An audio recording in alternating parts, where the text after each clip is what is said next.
"Who let that bum in here?" My father's voice cut through the quiet murmur of the funeral home like a knife through silk.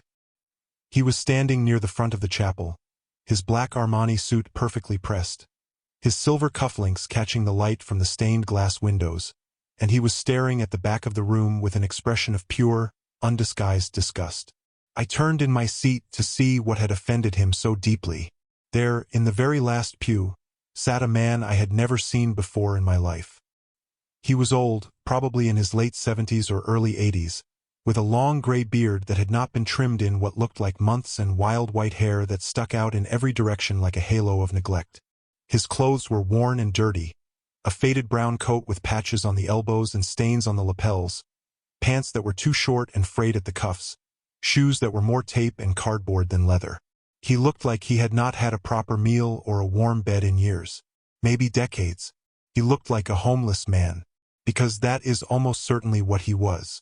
"Security," my father hissed, snapping his fingers at one of the funeral home staff members who was standing near the door.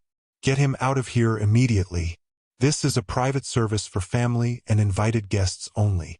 The staff member hesitated, clearly uncomfortable with the request. "Sir, he came in before the service started. He said he knew the deceased." "I do not care what he said. Look at him. He is obviously disturbed.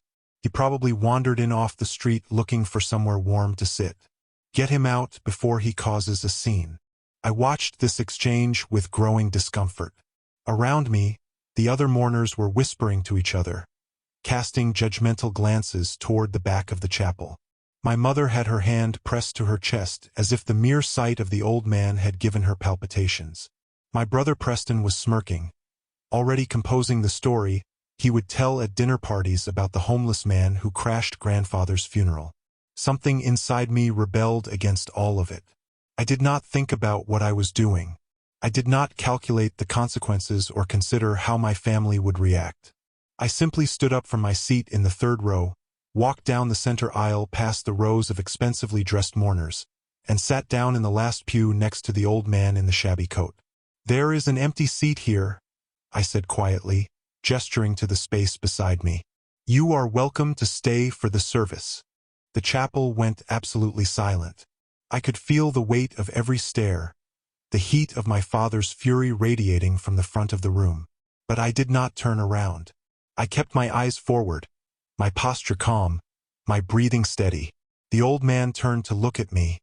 His eyes were a striking shade of blue, pale and watery but sharp with an intelligence that his ragged appearance belied.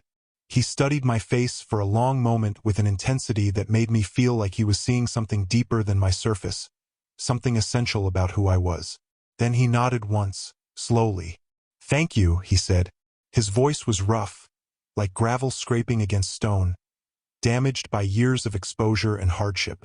But there was something almost familiar about it, something I could not quite identify. My family's reaction was immediate, predictable, and exactly what I had expected. My mother gasped audibly, her hand flying to her pearl necklace as if she needed something to clutch. My brother rolled his eyes dramatically and muttered something to his wife Cordelia that made them both snicker behind their programs. My father's face turned an alarming shade of crimson, and I could see him visibly wrestling with the decision of whether to cause a scene at his own father's funeral or to let this act of defiance pass unchallenged. He chose to let it pass, for now. But I knew there would be consequences later. The minister cleared his throat and continued with the service, his carefully prepared remarks about my grandfather's long life and many accomplishments filling the chapel with the kind of empty platitudes that funerals always seem to require. Family members stood up one by one to share their memories, each story more sanitized than the last, transforming my grandfather from the complicated, difficult, often cruel man he had actually been into some kind of benevolent patriarch whose only flaws were working too hard and loving his family too much. I sat through all of it in silence, hyper-aware of the old man beside me. He did not move, did not fidget, did not make a sound. He just sat there with his gnarled hands folded in his lap, his pale blue eyes fixed on the closed casket at the front of the room, lost in thoughts I could not begin to imagine. I did not know it at the time, but that simple act of kindness, offering a seat to a stranger that my family wanted to throw out like garbage, was about to change my entire life in ways I never could have predicted. I should have seen it coming. The signs were all there, 38 years of them. My name is Rowan Kincaid. I am 38 years old, and I work as a financial analyst for a prestigious private equity firm in Boston. My job is to evaluate investment opportunities, to crunch numbers and assess risks, to determine whether a company is worth pouring millions into or whether it is destined to fail. I am good at what I do. I have a corner office on the 42nd floor with a view of the harbor. I have a six-figure salary and a bonus structure that would make most people's heads spin. I have the respect of my colleagues and the envy of my competitors. None of that has ever mattered to my family. Not one bit. I grew up in Marblehead, Massachusetts, a wealthy coastal town north of Boston, where the houses were old and stately, and the money was even older. The Kincaid family had been prominent in the area for generations, going all the way back to the early 1800s when my great-great-great-grandfather had made a fortune in the shipping trade. Every generation since had managed to either grow that fortune through shrewd investments or at least avoid squandering it through spectacular incompetence. We had a family estate that had been featured in architectural magazines. We had a summer house on Martha's Vineyard that celebrities had offered to buy for double its market value.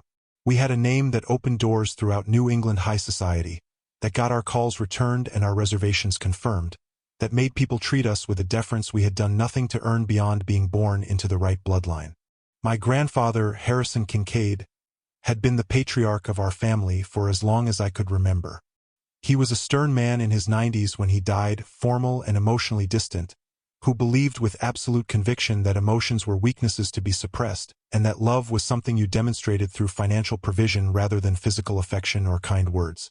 He had taken over the family investment firm from his own father, and had tripled its value through a combination of shrewd market timing and ruthless business practices that had earned him both enormous wealth and a reputation for being someone you did not want as an enemy. He was not a warm man. He was not an easy man to love or even to like. Family gatherings with him present were exercises in tension and careful navigation, everyone watching their words and their behavior, nobody willing to risk his disapproval. But he was my grandfather, the only one I had ever known on my father's side. And in his own strange, stunted way, I believe he cared about me. Or at least noticed me, which was more than most of my family ever did. My father, Richard Kincaid, was the eldest son and the heir apparent to everything the family had built. He had spent his entire life preparing to take over the business empire, and he approached that responsibility with the same cold efficiency and emotional detachment that his father had demonstrated before him. He married my mother, Charlotte, because she came from an appropriately prestigious family and would produce the right kind of children to carry on the Kincaid legacy. He raised my brother and me to be assets to the family name, not individuals with our own dreams and desires and flaws. My brother Preston was 2 years older than me and had been the golden child from the moment he emerged from the womb. He was handsome in that generic country club way that photographs well in society pages. He was charming in the superficial manner that impresses people who do not look too closely. He had been good at sports, popular with the right crowd at the right prep school, and skilled at saying exactly what our parents wanted to hear. He had gone to Harvard because Kincaids went to Harvard. He had joined the right fraternity because Kincaids joined that fraternity.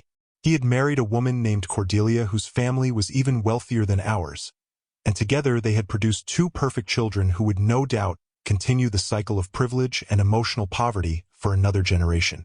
Preston was everything our parents had ever wanted in a son. He was the heir, the pride, the embodiment of Kincaid values. And then there was me, the quiet one, the one who preferred books to cocktail parties, who asked uncomfortable questions at dinner, who never quite mastered the art of pretending to be someone I was not. I had gone to the same prep school as Preston but spent most of my time hiding in the library stacks. I had gone to a good college but deliberately chosen one that was not Harvard, and I had studied mathematics instead of business because numbers made sense to me in a way that human relationships never did.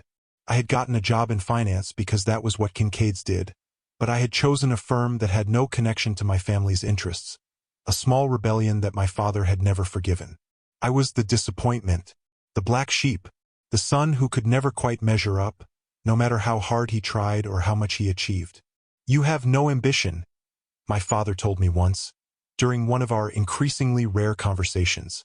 We were at a family dinner, the kind of formal affair that required jacket and tie and carefully modulated conversation.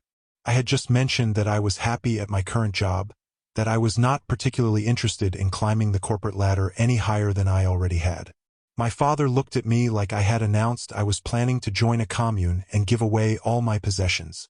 Preston understands what it means to be a Kincaid, he continued, his voice dripping with disappointment. He understands legacy and responsibility and the importance of maintaining what our ancestors built. You just want to hide behind your spreadsheets and pretend you are not part of this family. He was wrong about the ambition. I had plenty of ambition. I just did not share his narrow, suffocating vision of what success was supposed to look like.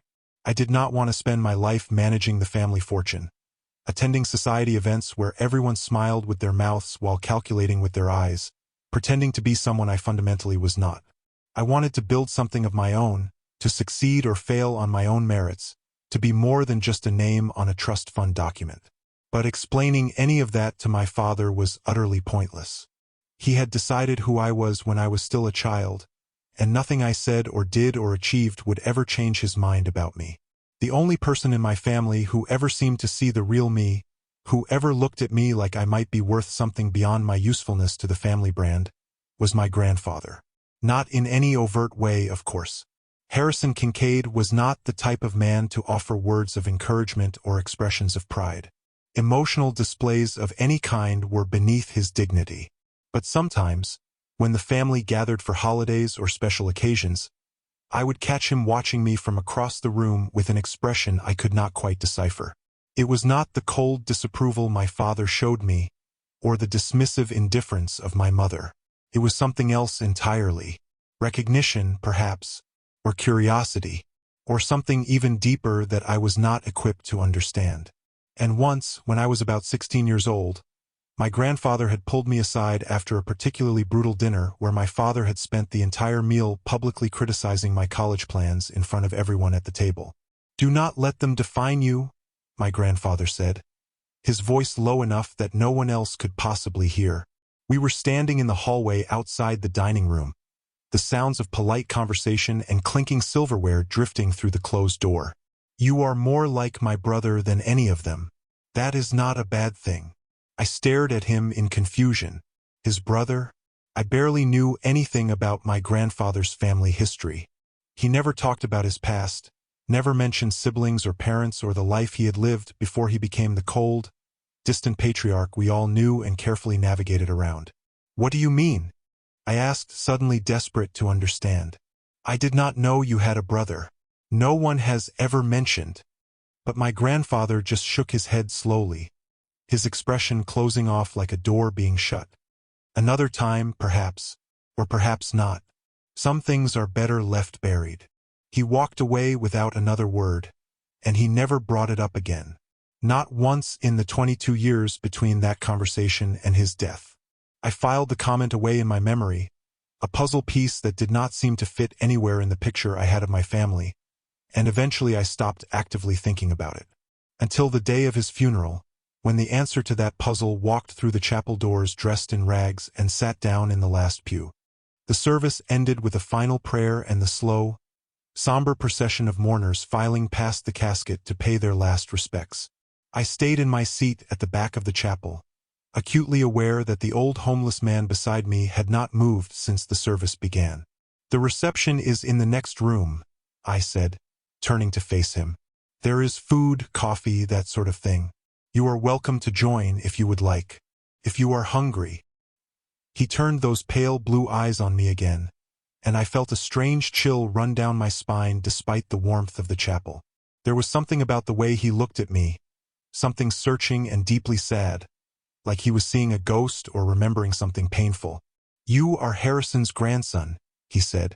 It was not a question. It was a statement of fact, delivered with absolute certainty. "Yes, Rowan Kincaid. Did you know my grandfather?" The old man smiled, but there was no joy in it, just a profound weariness, the kind that comes from carrying an impossibly heavy burden for a very long time. "I knew him better than anyone in this room," he said quietly. "Once. A very long time ago. Before everything changed. Before I could ask what he meant. Before I could press him for details about this cryptic statement. The funeral director appeared at my elbow with an apologetic expression. "Mr. Kincaid, the family is gathering in the Wentworth room for the reading of the will. Your presence is required immediately." I glanced back at the old man, hesitating. There were so many questions I wanted to ask, so many things I did not understand about what he had said. "Will you be all right here? Will you?" He nodded slowly, that sad smile still playing at the corners of his cracked lips. "I will be along shortly. The lawyer knows I am here. He is expecting me." The lawyer knows he is here? What did that mean? How could a homeless stranger have any connection to my grandfather's estate attorney? But the funeral director was already guiding me firmly toward the door, and I did not have time to demand answers. I looked back once as I left the chapel, and the old man was still sitting there in the last pew, still staring at the casket with that expression of mingled grief and regret, lost in memories I could not begin to comprehend.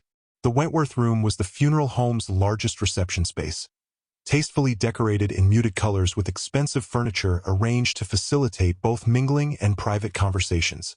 My family had already staked out positions around the room like generals deploying troops before a battle. My father stood near the fireplace, whiskey in hand, holding court with several of his business associates. My mother perched on a silk settee, surrounded by her society friends, dabbing at her eyes with a handkerchief that had not actually gotten wet. Preston and Cordelia occupied a love seat in the corner, their heads bent together as they whispered about something that made them both smile. I stood alone near the door, feeling like an outsider at my own grandfather's funeral reception, which, if I was being honest with myself, was exactly what I was. Arthur Pemberton, my grandfather's lawyer, was a silver-haired man in his late 60s who had handled the Kincaid family's legal affairs for over 40 years. He had been at every major family event I could remember, a quiet presence in expensive suits who spoke rarely but carried enormous weight when he did. He stood at the front of the room now, a thick leather folder in his hands, waiting for everyone to settle into their seats. "If we could all gather around," Arthur said, his voice carrying the calm authority of someone accustomed to commanding attention without raising his voice. "As you know, Mr. Kincaid left specific instructions about how he wanted his estate to be distributed. I will now read the relevant portions of his last will and testament." Everyone found seats, the rustle of expensive fabric and the clink of ice in glasses gradually subsiding into attentive silence. I took a chair near the back of the room, as far from my immediate family as I could reasonably get without making a statement about it. The reading of the will proceeded exactly as everyone had anticipated. My grandfather's estate was substantial, built over decades of shrewd investments and careful accumulation, and he had divided it with the same methodical precision that had characterized his approach to business. My father received the family estate in Marblehead, the investment firm that bore the Kincaid name, and the majority of the liquid assets. A fortune that would ensure he never had to work another day in his life, not that he had really worked a day in the first place. My mother received a generous annual stipend and the summer house on Martha's Vineyard, enough to maintain her lifestyle of charity galas and society luncheons indefinitely. Preston received the apartment in Manhattan, a diversified portfolio of stocks and bonds, and a seat on the board of the Family Charitable Foundation. Cordelia received a collection of my late grandmother's jewelry that had been specifically set aside for the wife of my eldest grandson. And I received a modest trust fund that had been established for me when I was born, now officially mine without restrictions. No property, no seats on any boards, no special bequests or personal items. Just the same trust fund I had always had access to, with the administrative restrictions removed. My mother made a show of patting my hand sympathetically as the terms were read aloud. "Well, Rowan, at least you have your career. You never really cared about the family business anyway. Did you?" My father did not even bother with the pretense of sympathy. He just sat there looking satisfied, vindicated, as if the will had confirmed what he had always believed, that I was not really a Kincaid, not in the ways that mattered, not in the ways that counted. Preston caught my eye from across the room and smirked, that familiar expression of superiority that I had been seeing on his face since we were children. Cordelia leaned over and whispered something in his ear that made them both laugh, not even bothering to hide their amusement at my expense. I felt nothing. I had expected nothing beyond the basic trust fund, and that was exactly what I had received. It was almost a relief in a strange way. Now I could stop pretending that things might be different, stop hoping that my grandfather's occasional moments of recognition meant something more than idle curiosity. Now I could stop trying to prove myself to people who had already decided I was worthless. But then Arthur Pemberton cleared his throat in a way that made everyone in the room go very still. "There is one additional matter," he said, and something in his tone had shifted. There was tension there now, anticipation. One final bequest that was not included in the main body of the will. He reached into his leather folder and withdrew a sealed envelope. Even from across the room, I could see that it was old. The paper had yellowed with age, and it had been sealed with red wax in the old-fashioned way, pressed with a signet ring that I did not recognize. "This envelope was given to me by Mr. Kincaid 30 years ago," Arthur explained, holding it up so everyone could see. He provided explicit instructions that it was only to be opened at the formal reading of his will, and only if a very specific condition had been met. "What condition?" my father demanded, his glass of whiskey forgotten in his hand. "What are you talking about, Arthur?" I reviewed every aspect of my father's estate planning. There was no mention of any special conditions or sealed envelopes. Arthur's expression remained professionally neutral, but I thought I detected a hint of something else beneath the surface. Satisfaction, perhaps, or vindication of his own. "The condition," Arthur said carefully, "was the presence of a specific individual at this reading. An individual who has just entered the room." Everyone turned toward the doorway. The old homeless man was standing there, his shabby coat and wild white hair a jarring contrast to the elegant room and the well-dressed mourners. My father's face immediately contorted with barely suppressed rage. "I told the staff to keep him out," my father snarled. "This is a private family matter. He has no business being here." "On the contrary, Mr. Kincaid." Arthur's voice was calm but firm, brooking no argument. "According to your father's explicit instructions, this gentleman has every right to be present. In fact, his presence was absolutely essential to the distribution of this final bequest." My mother looked like she might actually faint. She was clutching her pearls so tightly that I thought the string might snap. Preston's smirk had vanished, replaced by confusion and the beginning of something that looked like concern. Even Cordelia had stopped her constant whispering and was staring at the old man with undisguised curiosity. "Who is he?" I asked, giving voice to the question that everyone in the room was thinking but seemed afraid to ask. "Why is his presence a condition of anything in my grandfather's will?" Arthur Pemberton turned to the old man and inclined his head in a gesture of respect that seemed entirely at odds with the stranger's ragged appearance. "Perhaps you would like to introduce yourself, sir? I believe the family deserves to hear it from you directly." The old man walked slowly into the room, his worn-out shoes making soft shuffling sounds on the hardwood floor. He moved with the careful deliberation of someone whose body had been worn down by years of hard living. But there was dignity in his bearing, a quiet pride that his shabby clothes could not diminish. He stopped in the center of the room, looked around at all the well-dressed faces staring at him with varying degrees of hostility and confusion, and then fixed his gaze on my father. "You do not recognize me, Richard?" he said, his rough voice carrying clearly through the silent room. "But then, you never actually met me."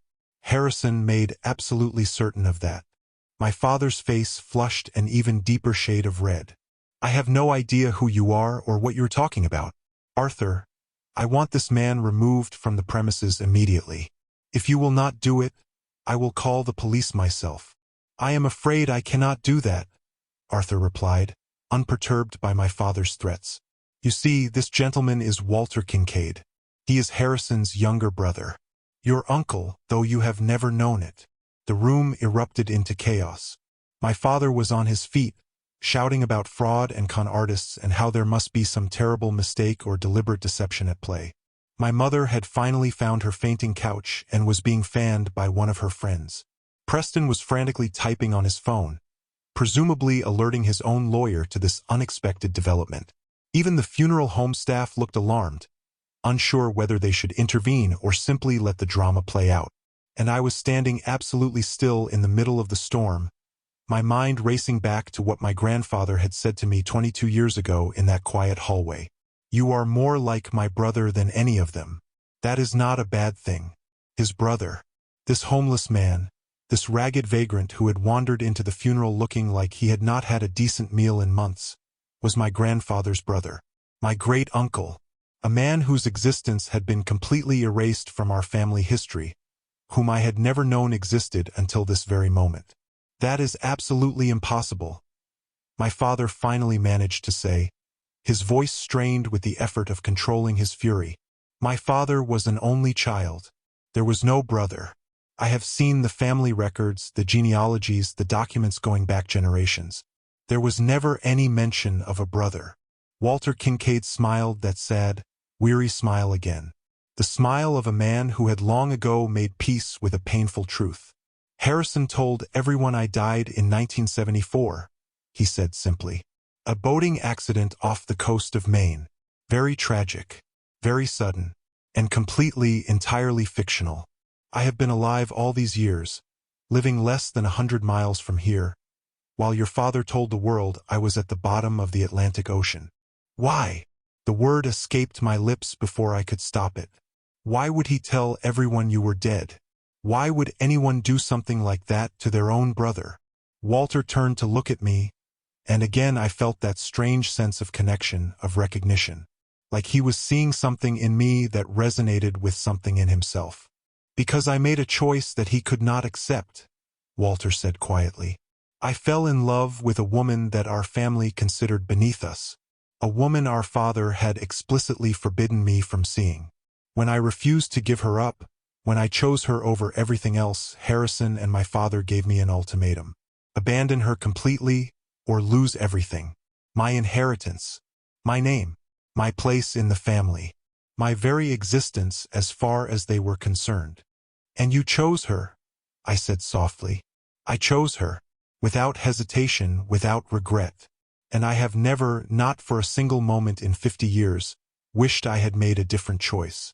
We had 43 beautiful years together before she passed away. We did not have money or status or a family name that opened doors. But we had each other. We had love. That was more than enough. That was everything." My father made a disgusted sound in the back of his throat. "This is absurd. This is some kind of elaborate scam. Even if any of this ridiculous story is true, which I absolutely do not believe for a second, what does it have to do with my father's will? He obviously did not leave anything to you." Arthur read the entire document. Arthur Pemberton held up the sealed envelope that he had been holding throughout this exchange. "Actually, Richard, that is not entirely accurate. This envelope contains instructions for a bequest that was deliberately excluded from the main body of the will. Your father was very specific about the conditions under which it should be opened and the manner in which it should be distributed." "Then open it," my father snapped, his patience clearly exhausted. "Let us get this pathetic farce over with, so we can all move on with our lives." Arthur carefully broke the wax seal on the envelope, the soft crack of old wax audible in the silent room. He withdrew several documents, yellowed with age but clearly well preserved, and scanned them quickly. Something flickered across his normally impassive face. Surprise, perhaps, or professional admiration for a particularly clever piece of legal strategy. "The documents contain two primary elements," Arthur announced. "First, a personal letter from Harrison Kincaid addressed to his brother Walter. And second, a detailed set of instructions for the distribution of a specific asset that was maintained separately from the main estate." "What asset?" my father demanded. "I have reviewed every single aspect of my father's financial holdings. Every account, every investment, every piece of property. There were no hidden assets." "Not hidden exactly," Arthur said. "Simply maintained outside the normal family structures.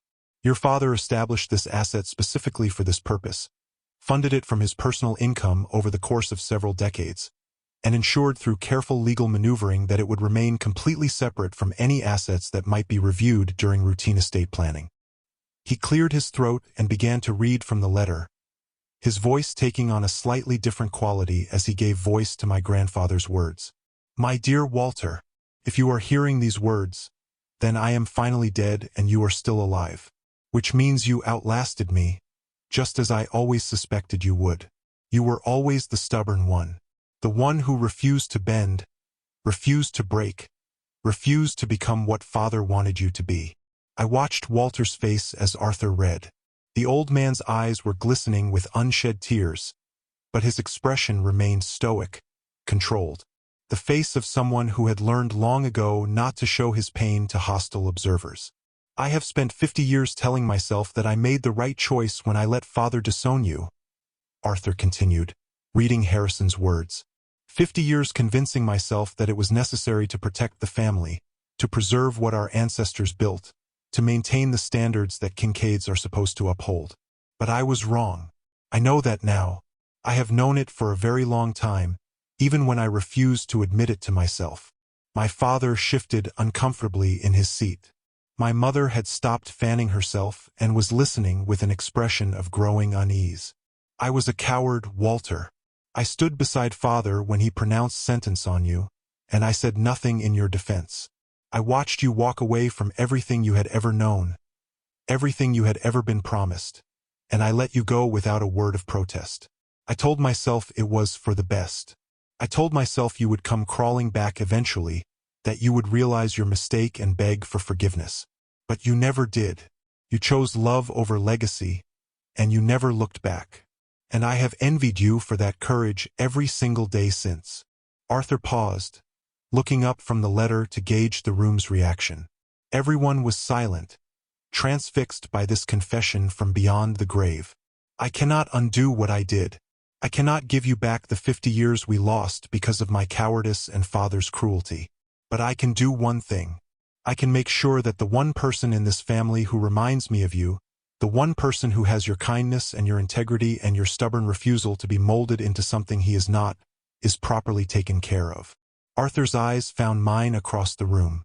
The letter goes on to name Rowan Kincaid as the primary beneficiary of this bequest, he announced. However, there are specific conditions attached. The inheritance is only to be distributed if two criteria are met. First, Walter must be physically present at the reading of the will. And second, he paused, and I could have sworn I saw a hint of a smile at the corner of his mouth. And second, the family must have demonstrated during the funeral service that they still possess the same prejudices and cruelties that drove Walter away 50 years ago. What on earth is that supposed to mean? Preston demanded, speaking up for the first time since Walter had entered the room. Walter answered before Arthur could.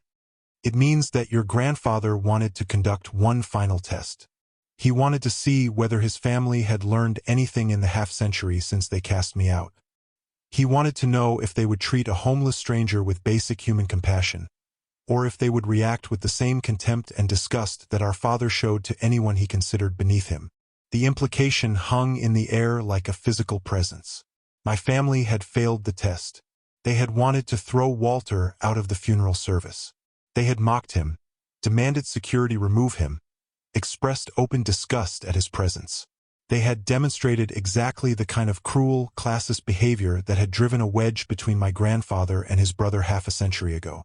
And I had been the only one who offered him a seat, the only one who showed him basic human decency, the only one who treated him like a person instead of a problem to be removed. This is outrageous, my father sputtered, his face now an alarming shade of purple. This is some kind of sick joke. A test? My father set up some kind of test to determine who gets his money? That is not how inheritance works. That is not how any of this is supposed to work. The asset in question, Arthur continued, undeterred by my father's protests, is a trust account that your father established in Switzerland in 1985. Over the course of 40 years, he funded this account from his personal income, separate from any family business revenues or joint marital assets. The current value of the account, including accumulated interest and investment returns, is approximately $12 million. $12 million. The number echoed through the silent room like a thunderclap. My mother actually did faint this time, sliding sideways on the settee while her friends scrambled to catch her. Preston's jaw had dropped open in naked shock. Cordelia was gripping his arm so tightly that her knuckles had gone white. And my father looked like he might actually have a stroke right there in the Wentworth room of the Morrison funeral home. $12 million, he repeated slowly, as if the words were in a foreign language he was struggling to translate.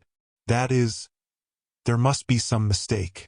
I reviewed every aspect of my father's finances. Every account, every investment, every transaction. There was no Swiss account. There was no $12 million. The account was established specifically to remain outside your awareness, Arthur explained patiently. Your father was very clear that he did not want the family to know about these funds until after his death, and only then under the specific circumstances we have just witnessed. The legal structures he employed were creative but entirely legitimate.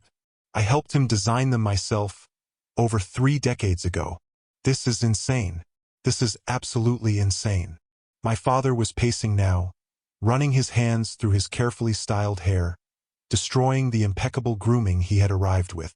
I am going to contest this. I am going to challenge every single aspect of this ridiculous charade in court. No one is going to walk into my father's funeral dressed like a vagrant from the streets and walk away with $12 million of family money. I will not allow it. The money does not go to me, Walter said quietly, and something in his voice made everyone stop and listen. Were you not paying attention? The bequest is for Rowan. I am just the condition, the proof that the test was passed. Every pair of eyes in the room turned to me. I stood there in the back of the Wentworth room, surrounded by my family and their associates, feeling like I had suddenly become a stranger in my own life. $12 million. My grandfather had secretly set aside $12 million over the course of 40 years, specifically for me, contingent on a test that my family had failed and that I had passed without even knowing I was being evaluated. I thought about all the years of being overlooked, dismissed, treated as an afterthought. I thought about the times my father had told me I was a disappointment, the times my mother had made excuses for why I was not invited to important family events, the times Preston had looked at me with that insufferable smirk of superiority. And I thought about a moment in a hallway 22 years ago, when my grandfather had looked at me and said something I had never understood until right now. You are more like my brother than any of them. That is not a bad thing. It was not just an observation. It was a promise, prophecy, a test that he had been setting up for decades, waiting to see if I would prove him right. And apparently I had. Arthur handed me a separate sheet of paper, a personal note written in my grandfather's distinctive handwriting. I read it silently while everyone in the room watched, waiting to hear what it said. Rowan, if you are reading this, then you have passed the only test that ever truly mattered to me. You showed kindness to a stranger when your family showed only contempt. You offered a seat to someone they wanted to throw away. You proved what I have always believed about you, that you are a true Kincaid, not in the way your father understands that word, but in the way it should be understood. The money is yours. Use it however you see fit. But it comes with a request. Find my brother. Get to know him. Let him tell you the stories about our family that no one else remembers, the stories about who we were before we became what we are now. And then decide for yourself what kind of man you want to be. You are more like Walter than you will ever know. That is not a bad thing. It is the best thing about you. Your grandfather, Harrison. I read the letter twice, then carefully folded it and placed it in the inside pocket of my jacket. When I looked up, my father was staring at me with an expression I had never seen on his face before. Not disappointment, not disapproval, something more complex, something that looked almost like fear. This is not over, he said, his voice tight with barely controlled rage. I will have my legal team review every document, every transaction, every aspect of this supposed test and this supposed Swiss account. I will challenge the validity of this entire proceeding. I will not allow you to steal what rightfully belongs to this family. The money was never part of the family estate, Arthur said calmly.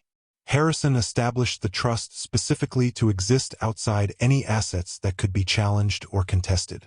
I helped him structure it precisely for this purpose, to ensure that it would be completely beyond the reach of anyone who might try to claim it improperly. The legal work is impeccable, I assure you. I spent 30 years making certain of that. My father looked like he wanted to argue further, to threaten, to rage against this unexpected turn of events. But my mother had recovered from her faint and placed a restraining hand on his arm. "Richard, not here. Not now. We will discuss this at home and determine our next steps with proper legal counsel." He shook off her hand angrily but seemed to accept that this was not the time or place for a prolonged battle. He shot me one final look of pure venom, then stormed out of the room, Preston and Cordelia hurrying in his wake. My mother lingered for a moment, her expression unreadable. "You knew," she said quietly. "Somehow, you knew that man was important." "No," I said honestly. "I just knew he was a person, a human being who deserved to be treated with basic dignity. That is all I knew." She stared at me for a long moment, and I thought I saw something shift in her eyes. Not warmth exactly, not approval, but perhaps the beginning of a recognition that she had misjudged me all these years. Then she turned and followed the others out, leaving me alone with Walter Kincaid and Arthur Pemberton. The old man walked slowly toward me, his worn shoes shuffling on the hardwood floor. Up close, in the soft light of the reception room, I could see the family resemblance more clearly now. The same strong jaw as my grandfather, the same high cheekbones, the same pale blue eyes. But where my grandfather's eyes had always been cold and calculating, Walter's held something warmer. Sadder, yes, but warmer too. "Your grandfather wrote to me," Walter said quietly. "For the last 20 years of his life. He never mailed the letters directly, never put a return address on them. He sent them through Arthur, to be held until I could read them safely. I only received them last month after he passed." "He wrote to you? For 20 years? Why?" "Guilt, I think. Regret. The knowledge that he had made a terrible mistake and could never quite bring himself to fix it properly. The letters were his way of, I am not sure, confessing, perhaps, or trying to explain, or simply reaching out to the brother he had lost, even if he could never do it face to face." "Do you have them? The letters?" Walter nodded. "Arthur sent them to me when Harrison died. I have read them all several times now. I would be happy to share them with you if you would like. They paint a very different picture of your grandfather than the one your family probably told you." "I would like that very much," I said. "I would like that more than I can possibly express." We stood there for a moment in the quiet room, two strangers who shared blood and history, and a connection we were only beginning to understand. Then Walter reached out and placed his weathered hand on my shoulder. "He was proud of you," the old man said softly. "In every letter he wrote about you, about how you were different from the others, about how you reminded him of me, of who he used to be before our father twisted him into something cold and hard. He loved you, Rowan. In his own broken, inadequate way, he truly loved you." I felt tears pricking at the corners of my eyes and did not try to hide them. "Thank you," I managed to say. "Thank you for telling me that." Walter smiled, and for the first time, there was genuine warmth in it. "Thank you for offering me a seat. It was the kindest thing anyone has done for me in a very long time." In the months that followed, I took an extended leave of absence from my job at the private equity firm and dedicated myself to getting to know my great-uncle. I found him a comfortable apartment near mine in Boston, made sure he had everything he needed, and spent countless hours listening to his stories about a past that had been systematically erased from our family history. He told me about growing up in the Kincaid household, about a father whose love was conditional on obedience and a mother who was too broken by that same conditional love to protect her children from it. He told me about Harrison, who had been his best friend and closest confidant until their father drove an insurmountable wedge between them. And he told me about Margaret, the waitress from a diner near the shipyards who had changed the entire trajectory of his life. "She was the most beautiful person I had ever met," Walter said one evening, as we sat in his small apartment drinking tea and watching the sunset over the city. Not just physically, though she was certainly that, but beautiful inside, kind, genuine. She looked at me and saw who I really was, not the Kincaid name or the family money or any of the things that everyone else seemed to care about. She just saw me. What happened when your father found out about her? He gave me a choice: end the relationship immediately and completely, or be cut off from everything. The inheritance, the family name, any future in the business. He said that if I married her, I would be dead to them. And Harrison. Walter's voice trailed off, old pain evident in his weathered features. Harrison agreed with him. Harrison said nothing. That was worse in some ways. He just stood there while father pronounced sentence on me, and he did not say a single word in my defense. Not one word. I had been his brother for 30 years, and when it mattered most, he chose silence over solidarity. But he regretted it, I said. The letters prove that he spent decades regretting it. Eventually, but it took him a long time to admit it, even to himself. And by then, Margaret and I had built a life together. A small life, nothing like the grand Kincaid legacy, but it was ours. We had a little house in Vermont, a garden that she tended every summer, neighbors who became friends, who invited us to their holiday celebrations and helped us when times were hard. We never had children, but we had each other. And that was enough. I thought about my own life, about the impressive job title and the expensive apartment and the family name that had opened doors I never asked to walk through. And I thought about how empty all of it felt compared to what Walter was describing. You never tried to contact Harrison directly? I asked. In all those years?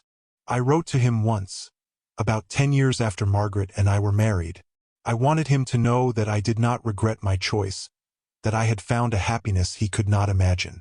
I hoped that maybe enough time had passed. Maybe things could be different between us. Walter shook his head slowly. He never responded. I assumed he had thrown the letter away without reading it, that I was truly dead to him in every way that mattered. But then, after he died, Arthur told me that Harrison had kept that letter. He had kept every letter I ever sent. He had read them all, multiple times based on the wear on the paper. He just could never bring himself to write back. Pride, I said. The Kincaid curse, Walter agreed with a sad smile. We are all too proud to admit when we are wrong, too stubborn to ask for forgiveness, too afraid of showing any kind of vulnerability to ever be truly honest with the people we claim to love. Your grandfather was trapped by that curse his entire life. It sounds like your father is trapped by it too. I recognized the truth in his words immediately. I had seen that destructive pride in my father, in Preston, in my grandfather. And if I was being completely honest with myself, I had seen it in me too. The walls I had built around my heart, the distance I maintained from everyone around me, the way I convinced myself that I did not need my family's approval while secretly, desperately craving it every single day of my life. How do you break the curse? I asked, genuinely wanting to know. Walter looked at me for a long moment, his pale blue eyes seeing something I could not identify. You already know the answer to that question, he said finally. You break it by choosing kindness over cruelty, by choosing love over pride, by being willing to sit with a homeless stranger at a funeral, even when everyone else in the room wants to throw him out like garbage. You have already started to break the curse, Rowan. You just have to keep choosing the same way, every day, for the rest of your life. I felt tears streaming down my face and made no effort to stop them. Harrison saw it in you, Walter continued gently. He saw that you were different from the others. That is why he created that test, why he set aside that money for you and only you. He wanted to make sure that the cycle was finally broken, that at least one Kincaid would have the resources and the freedom to choose a different path. Walter passed away last spring, peacefully in his sleep, just like my grandfather had 3 years before. He was 84 years old, and he spent his final months telling me stories, teaching me to play chess, and helping me understand what it truly means to be part of a family worth belonging to. At his funeral, there were no designer suits or stained glass windows or pretentious eulogies about legacy and achievement. Just a small gathering of people who had known and loved him, mostly from the homeless shelter where he had volunteered for years after Margaret died. They told stories about his kindness, his patience, his willingness to sit with anyone who needed someone to talk to, regardless of their circumstances. He used to say that everyone deserves a seat at the table. One woman told me through her tears, no matter who they are or where they come from or what mistakes they have made. He really believed that. He lived it every single day. I thought about the day of my grandfather's funeral, when I had walked to the back of that chapel and sat down next to a homeless stranger. I had not known who he was or why he was there. I had just seen an old man who looked like he needed someone to treat him with basic human dignity. That simple act had changed everything.